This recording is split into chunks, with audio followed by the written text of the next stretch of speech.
Կարծես թե շնորհակալություն պարոն Արարողյան, սարդաշնորհ։ Տիկին Անահազյան, պատրաստի պարոն Բագրատյանը։ Պարոն Վարդանյան, իմ հարցը տեսչականներից քաղաքաշինության տեսչական մարմնին է վերաբերում։ Հարցս ինչպես միշտ ես այս հարցը շատ եմ բարձրացրել, վերաբերում է բենզալցակայաններին, որոնք Երևան քաղաքում տեղակայված են հենց մայթերի վրա եւ իրենք հակահրդեհային անվտանգության,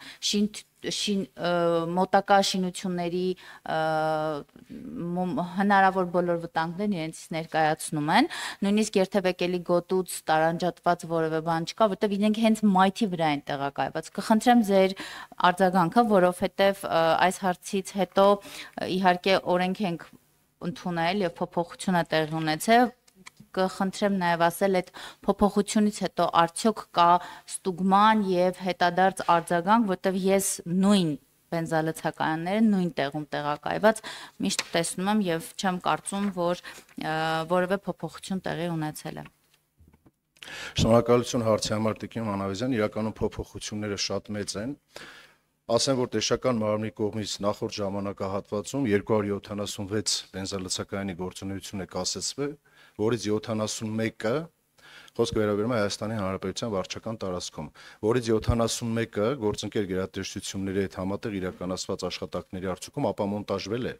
Եթե ցուցանիշը համեմատենք դրան նախորդող 30 տարիների կատարած աշխատանքի ցուցանիշի հետ, բացարձակ տոկոսային հարաբերության մասով հստակ կպատկերացնենք աշխատանքի ծավալի մեծությունը, օրենսդրական փոփոխությունների մասով Տիկին Անահազյան, տեսեք փոփոխությունը երևի խոսքը վերաբերում է դատարանի կողմից միջանկյալ դատական ակտով վարչական ակտերի կասեցման խնդրին, այդ օրենքը ուժի մեջ չմտա 2025 թվականի հունվարի 1-ից։ Ես համոզված եմ, այն բենզալցակայանները, որոնց մասին հիմա խոսում ենք, 2024 թվականին տեսչական մարմնի կողմից դադարեցվել է դրանց գործունեությունը, այս մասով մենք նաև ձեզ գրավոր պատասխանել ենք յուրաքանչյուր բենզալցակայանի մասով իրականացված վերահսկողական գործառույթի մասին, եւ 2024 թվականին այո դատարանը կարող էր միջանկյալ դատական ակտով կասեցնել տեսչական մարմնի կարգադրագիրը եւ ձեր գրությամբ նշված բոլոր բենզալցակայանների մասով մենք այսօր ունենք դատանի որոշում կարգադրագիրը տեսչական մարմնի կասեցնելու եւ բոլոր թվով 4 բենզալցակայանների մասին է խոսքը, եթե չեմ սխալվում, բոլոր 4-ի մասով դատական գործերը ընթացքի մեջ են։ Կարծում եմ մինչեւ տարեվերջ կունենանք նաեւ վերջնական դատական ակտեր, ձեզ լրացուցիչ այդ մասին կտեղեկացնենք։ Ես նաեւ նոր փոփոխության մասին եմ ցանկանում խոսել, որ տեխնիկական անվտանգության ապահովման պետական կարգավորման մասին օրենքի հիման վրա լիազոր մարմնի ներքին գործերի նախարարության կողմից այս տարի ընդունվել է ենթաօրենսդրական նորմատիվ ակտ, որով սահմանվել են բենզալցակայանների մասով նոր տեխնիկական պահանջներ, որը ուժի մեջ կմտնի 2026 թվականի հունվարի 1-ին եւ կարեւորը ինչն է, որ ենթաօրենսդրական նորմատիվ ակտով նախատեսվում է, որ 1 տարվա ընթացքում նախկինում կառուցված եւ ներկայումս շահագործվող բոլոր բենզալցակայանները վերազինման եւ վերակառուցման միջոցով իրենց օբյեկտները պետք է համապատասխանեցնեն ընդունված նոր տեխնիկական անվտանգության պահանջներին։ Սա նաեւ շատ կարեւոր փոփոխություն էր, որը հաջորդ տարվա հունվարի 1-ից կմտնի ուժի մեջ։ Շնորհակալություն։ Շնորհակալություն, խնդրեմ պարոն Բագրատյան։ Շնորհակալություն, պարոն Արարողյան, շնորհակալություն զեկույցի համար։ Իմ հարցը նույնպես տեսչականներին է վերաբերում եւ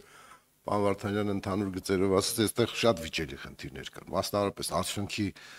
արդյունավետություն չափելու իմաստով ես համաձայն եմ մեր գործընկերոջ հետ, որ այսինքն ես ինչ գիտեմ 26 թվականին քանի հոգի կբողոքի, ինչա նշանակում պլանավորել։ Ոնց պլանավորես բողոքները։ Ոնց պլանավորես այցերը, պլանավորես ստուգումների թիվ, բայց պլանավորես թե քիչքան բողոք կլինի, անընդհանրապես չլինի, որտեղ իսկապես այնքան իդեալական ակտեր լինեն եւ այնքան ճիշտ աշխատվի քաղաքացիների հետ, տնտեսվարողի հետ, որ նման խնդիր չառաջանա։ Իմացը դրա հակառակ կողմն է եւ որ պետքա քննարկենք տեսչական մարմինների հետ, կուզենամ սրա մասին էլ խոսանք։ Տպավորություն կա, որ տեսչական մարմինը ժողովրդի մոտ տպավորություն կա, որ տուգանող, վնաստվող մարմին է։ Հիմա մենք պետքա փոխենք այդ փիլիսոփայությունը, այսինքն ժողովուրդը պետքա դրա մեջ դիտարկի նաեւ իրան օգնելու, կանխարգելելու խնդիրների լուծումը։ Այսինքն, եթե տնտեսվարող ասենք սա տեսչության մի աշխատակից Եղեգնաձորում, ասենք շատ կոպիտ պահվածքով ակտագրը քաղաքացու մոտ տպավորություն, որ իշխանությունը այս մարդն էր, եկավ այս բանը արեց գնաց։ Երկար բացատրում ես, որ եղբայր այս մարդը կարող է ինչ-որ միտեղ չպատկերացնի իր անելիքները, ասենք,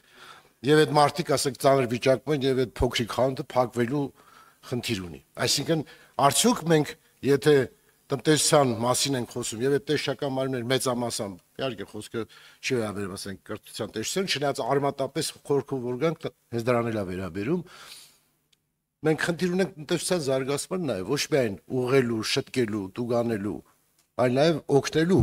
որ այդ խնդիրները լուծվեն։ Այսինքն մենք անելիք շատ ունենք նաեւ այդ դաշտում, այսինքն տնտեսվարողների մեծ մասը չունեն կրթություն, ինչ որ ունեն տեսչական մարմնի աշխատակիցները։ Այստեղ պետք է նաև բացատրական աշխատանք տարվի, նաև ներկայացվի խնդիրը եւ ժամանակ տալ, որ